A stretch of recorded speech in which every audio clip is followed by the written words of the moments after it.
Untuk tampilan di layarnya sudah masuk? Sudah, Pak. Ya, oke. Jadi ini adalah bagian yang tadi, bagian dari post prosesor ya, atau bagian hasil yang ditampilkan, hasil yang dikeluarkan dari simulasi menggunakan CFD bisa menampilkan dalam tampilan gambar, kemudian kontur, surface plot, 2D dalam bentuk 2 dimensi, 3 dimensi, particle tracking, pergerakan dari partikel dari fluida juga bisa disimulasikan, view manipulation, manipulasi tampilan dalam bentuk misalnya divariasikan, translation, rotation, scaling, etc. dan lain-lain, itu bisa dilakukan di bagian akhir di post prosesor. Lalu berikutnya adalah persamaan Bernoulli ya. Nah, ketika menggunakan simulasi, menggunakan CFD, ada yang namanya aliran masuk ke dalam kategori fluida compressible atau fluida yang bisa dimampatkan. Apa yang dimaksud dengan fluida compressible atau fluida yang termampatkan? Ialah fluida yang bisa dikecilkan secara volumenya. Aliran fluida yang dicirikan dengan berubahnya besaran kerapatan massa, jadi massanya itu bisa dirapatkan, bisa dikecilkan nilai densitas dari fluida tersebut. Contoh dari fluida compressible ialah udara. Jadi segala sesuatu yang bersifat secara gas atau secara udara atau fluida gas itu merupakan fluida compressible.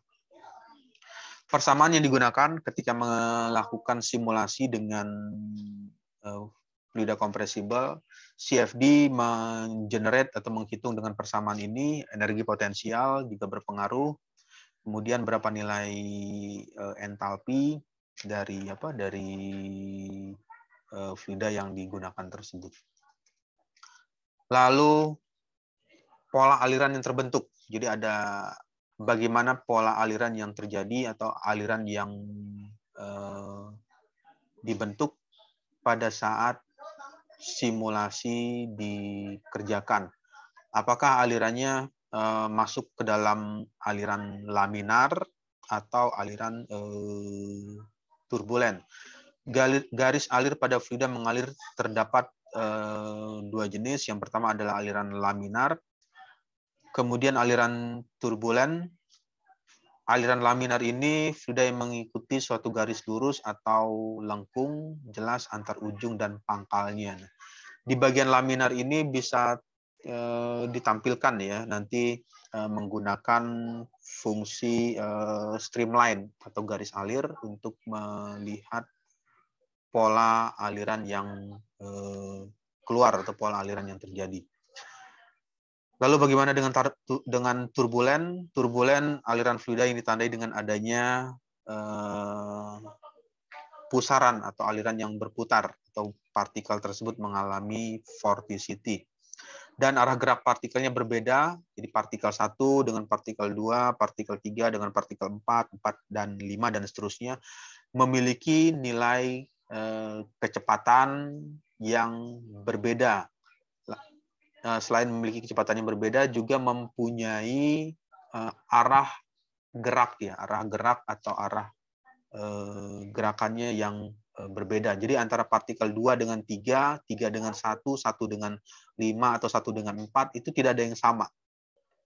Bisa saja yang partikel yang pertama gerakannya kecepatannya lebih cepat, sedangkan partikel yang ketiga lebih lambat, dan karena dia lebih cepat arah alirannya bisa saja yang satunya ke sebelah sisi kiri dengan kemiringan misalnya 10 derajat, lalu yang partikel berikutnya ke sisi kanan dengan kecepatan yang berbeda, tetapi dengan derajat misalnya dengan nilai 30 derajat.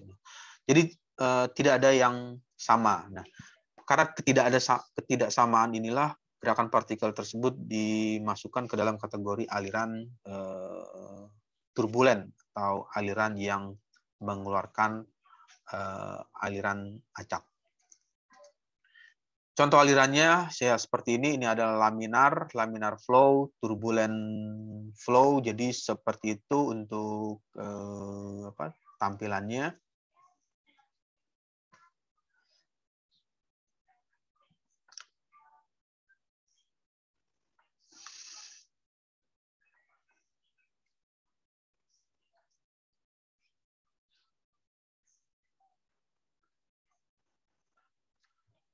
Kemudian di bagian-bagian bidang tertentu, laminar dan turbulensi memberikan atau menimbulkan kontribusi ya atau berpengaruh terhadap bagian yang ingin peroleh. Misalkan untuk aliran laminar, kalau di bidang aerodinamis justru malah menginginkan alirannya laminar. Kenapa yang diinginkan laminar? Karena tujuannya adalah supaya bagian ini atau model yang dilalui oleh fluida tersebut mengalami kestabilan. Jadi bisa dilihat di bagian sini antara sisi kiri atau sisi atas dengan sisi bawah, fluida yang mengalir dengan kecepatan yang sama, sisi atas dan sisi bawah, sehingga ketika objek tersebut berpindah tempat ya, berpindah atau bergerak dari ke depan atau ke belakang, gerakannya lebih stabil atau gerakannya menjadi lebih seimbang. Bandingkan atau jika dibandingkan dengan yang objek tersebut dikelilingi atau di sekitarnya itu dikelilingi oleh aliran yang turbulen. Jadi antara sisi kiri, kanan atau sisi atas dengan sisi bawah nilai kecepatannya berbeda. Di sini misalnya ini kecepatannya 10 meter per second, lalu tapi di bagian sisi sebelahnya misalnya 15 meter per second, karena ada perbedaan kecepatan fluida yang mengalir, perbedaan tekanan yang terjadi juga berpengaruh, berimpact terhadap model yang akan bergerak tersebut. Jadi menyebabkan ketidakseimbangan. Nah, di bidang aerodinamika, apalagi kalau di udara ya atau melayang seperti pesawat, yang diinginkan adalah ketika pesawat tersebut terbang, fluida yang mengelilingi wings atau di sekitar sayap pesawat adalah aliran laminar. Tapi kalau alirannya turbulen, ya berpengaruh terhadap keseimbangan dari wings atau sayap pesawat yang sedang berada di terbang. Oke, itu merupakan hal yang sering kali menjadi perhatian ya ketika mendesain sesuatu, apakah menginginkan terbentuk aliran laminar atau menginginkan terbentuknya turbulent flow atau nilai TKE, turbulent kinetic energy yang tinggi. Di sini ada persamaan hukum kekekalan massa yang seringkali digunakan oleh CFD, Computational Fluid Dynamics, untuk persamaan hukum kekekalan massa ya, persamaan hukum kekekalan massa nanti yang sudah menginstal software Fluent atau ANSYS, nanti coba saja masuk ke sana, ke software tersebut, ya ketik aja kata kunci mass conservation atau hukum kekekalan massa, nanti akan keluar persamaan seperti ini. Ini adalah persamaannya, model matematika yang digunakan. Jadi yang CFD tersebut kalau dilihat dari CFD di menu help-nya itu model matematika yang digunakan. Jadi model matematika persamaan diferensial untuk hukum kekekalan massa yang digunakan.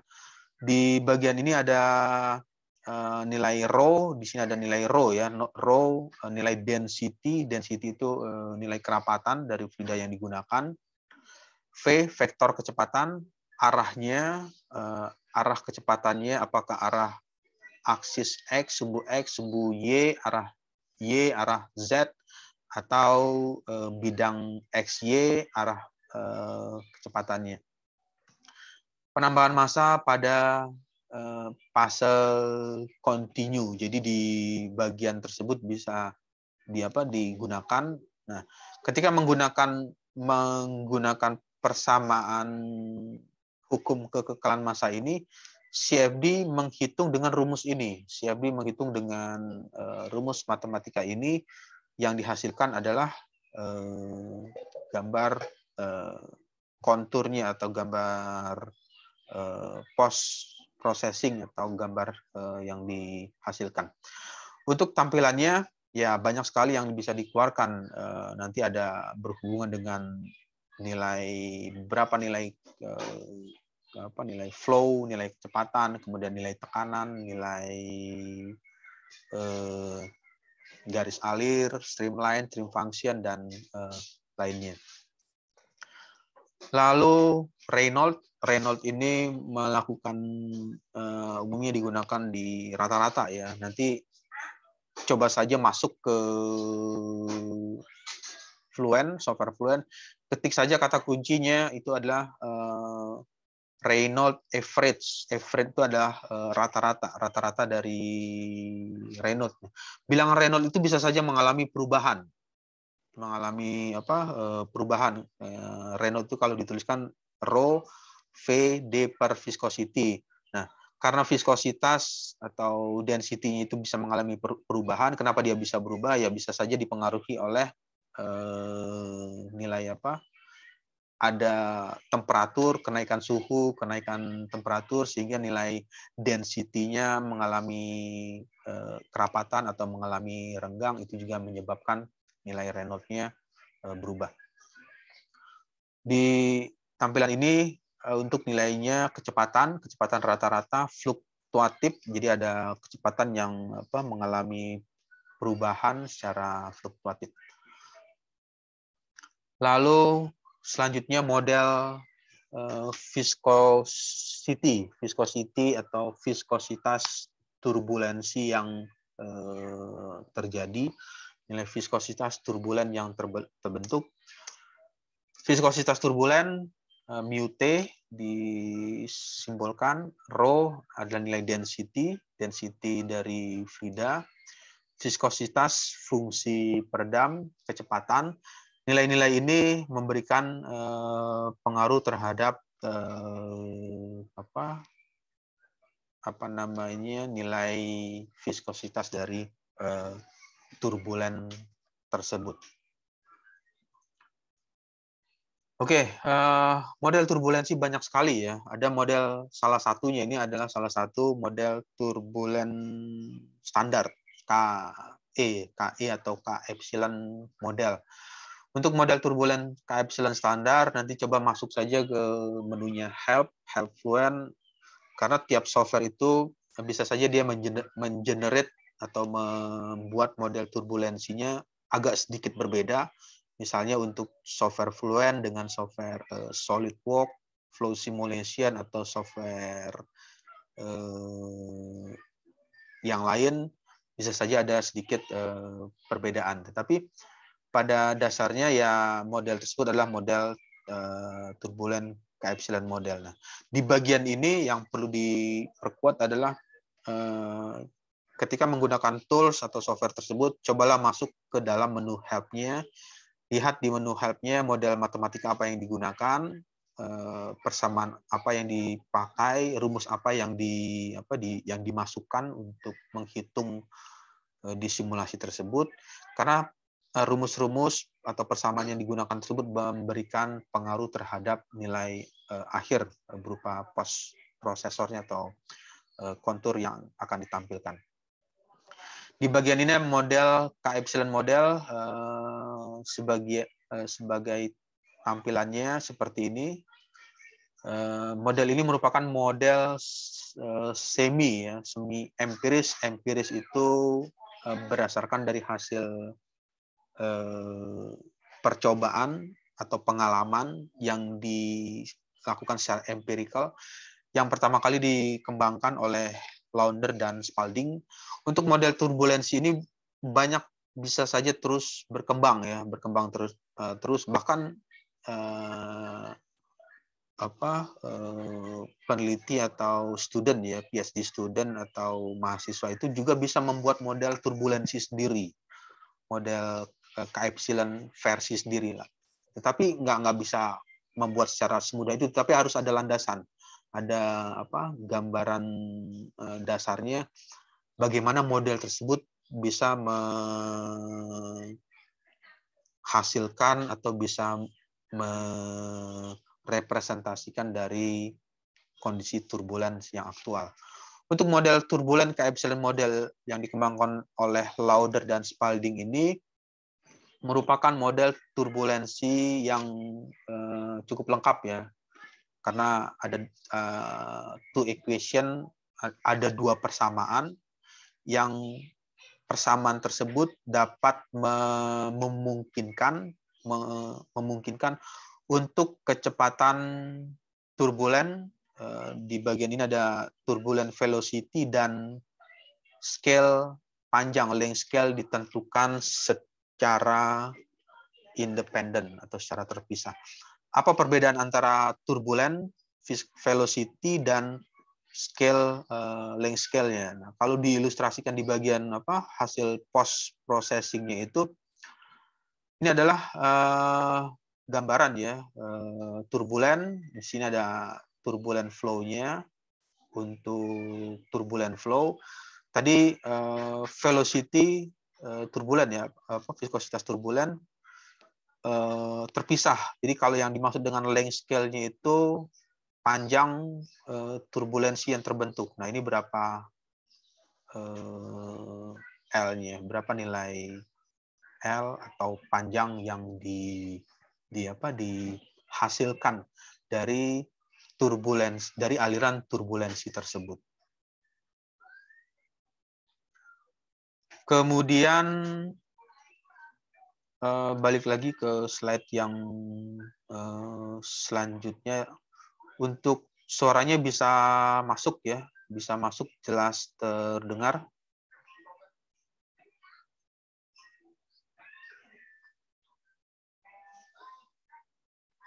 Suaranya bisa jelas? Bisa, Pak. Jelas, Pak. Oke, jadi tadi itu adalah model ini ya, K-epsilon model. Nanti bisa dieksplor, lihat lagi, dieksplor, dilihat lebih detail lagi model K-epsilon modelnya di menu help-nya Fluent.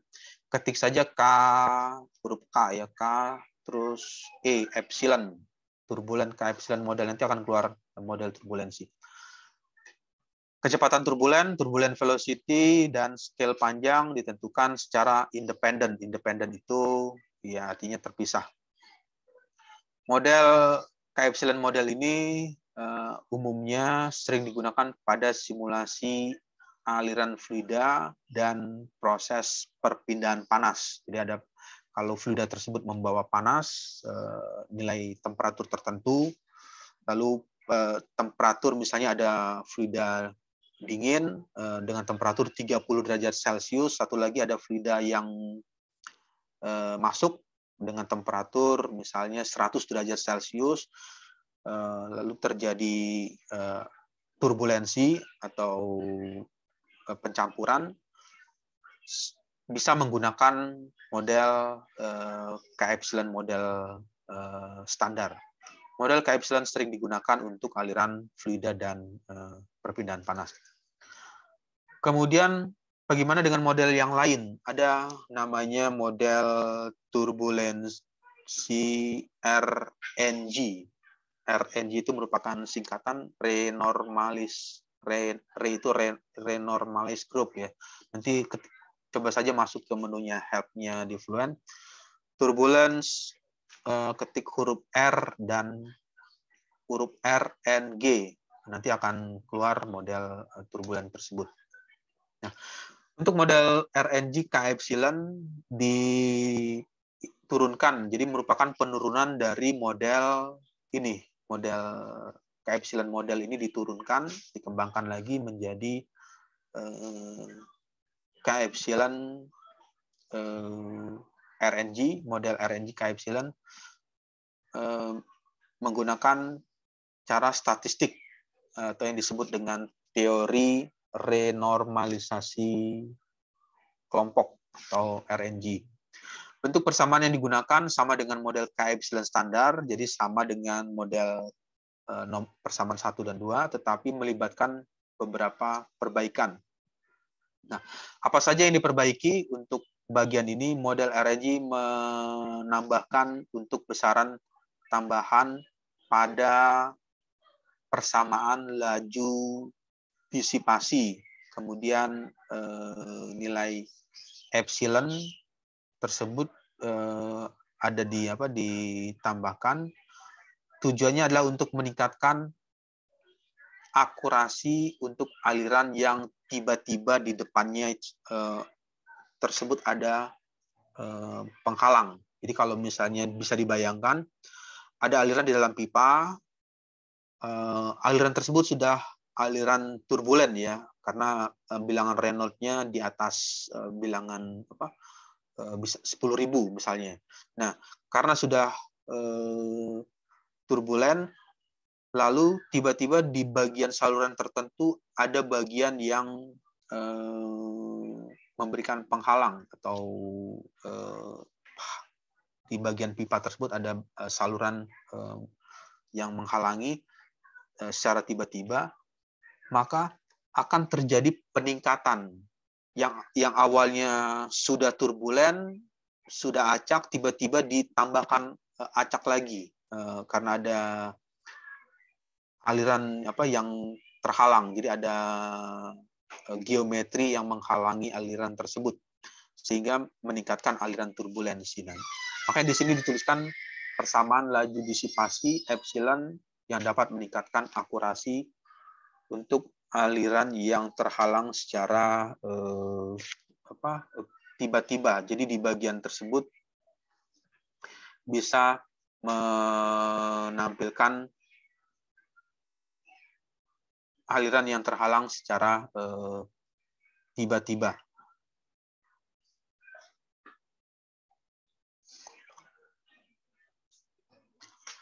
Oke, untuk suaranya bisa masuk stabil ya, jelas terdengar. Bisa, Pak.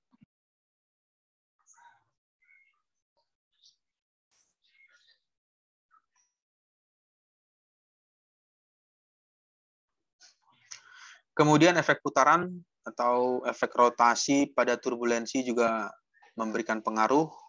Misalnya ada aliran yang berputar, ya contohnya seperti turbin, putaran dari turbin yang berputar memberikan pengaruh terhadap nilai turbulensi. Lalu tadi RNG, kemudian nanti coba bisa dicari lagi di menu help-nya Fluent. Untuk persamaan transport turbulen K epsilon realizable. Apa yang membedakan antara RNG dengan realizable? Di bagian ini dilihat saja persamaannya. Yang pertama, model realizable K epsilon merupakan kembangan model yang relatif baru dan berbeda dengan model K epsilon standar dalam dua hal.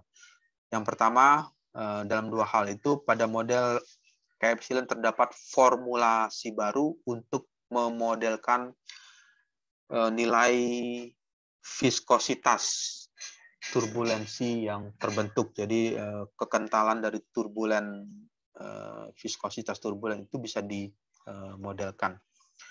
Sebuah persamaan untuk model epsilon dipergunakan, diturunkan dari persamaan untuk menghitung fluktuasi vortisitas rata-rata. Jadi ada nilai fluktuatif untuk vorticity. Vorticity itu vortex atau pusaran, dirata-ratakan berapa nilai vorticity rata-ratanya. Kemudian banyak ya untuk model turbulen. Tadi ada K omega, RNG, K epsilon, lalu ada di bagian ini K omega standar. K omega standar memasukkan beberapa modifikasi lagi. Hal-hal ini terus akan berkembang terus karena turbulensi fenomena ya, fenomena aliran turbulensi itu unik. Unik itu dikatakan unik ya memiliki karakteristik yang berbeda-beda. Jadi misalnya turbulensi di dalam pipa dengan turbulensi di luar pipa itu dua hal yang berbeda. Karena misalnya aliran yang di dalam pipa, satu lagi misalnya mengamati nilai turbulensi yang terjadi di sayap pesawat atau wings ya, atau kendaraan mobil Formula F1 atau F1 F1 ketika melaju dengan kecepatan tinggi dengan kecepatan tertentu, itu pola aliran turbulen itu akan berbeda. Yang terjadi di dalam sistem atau biasa disebut internal flow dengan external flow itu memiliki karakteristik turbulen yang berbeda. Karena perbedaan inilah banyak mengeluarkan model-model turbulensi yang terus akan berkembang. Bisa saja nanti ada model turbulensi untuk fluida khusus untuk fluida gas. Nanti bagaimana model turbulensi khusus untuk fluida cair. Nanti fluida cair lagi bisa saja dibagi lagi. Ada fluida yang memiliki nilai viskositas tinggi, kemudian ada juga untuk viskositas rendah, lalu ada masuk ke dalam kategori fluida Newtonian atau fluida non-Newtonian. Nah, di bagian sini pengembangan model turbulensi itu masih terus akan berkembang, risetnya masih akan terus tetap mengalami improvisasi model-model turbulensi. Untuk model K omega standar yang memasukkan beberapa modifikasi seperti menghitung efek aliran dapat digunakan untuk Reynolds rendah. Untuk Reynolds rendah itu artinya misalnya Reynolds-nya itu nilainya 1 atau nilainya 10. Kalau secara hitungan biasa, Reynolds 10 itu ya alirannya laminar. Tetapi bisa dimodifikasi menjadi aliran turbulensi. Misalnya kalau aliran di dalam pipa Reynolds-nya 10, lalu di dalam pipa tersebut diberikan hambatan tiba-tiba atau diberikan tonjolan di saluran pipa sehingga terbentuklah aliran turbulen. Ketika dia terbentuk aliran turbulen karena masuk ke dalam kategori Reynolds rendah, akan lebih mendekati ketika menggunakan pendekatan atau menggunakan persamaan turbulence K omega model standar karena ini bisa menghitung efek aliran pada bilangan Reynolds yang rendah.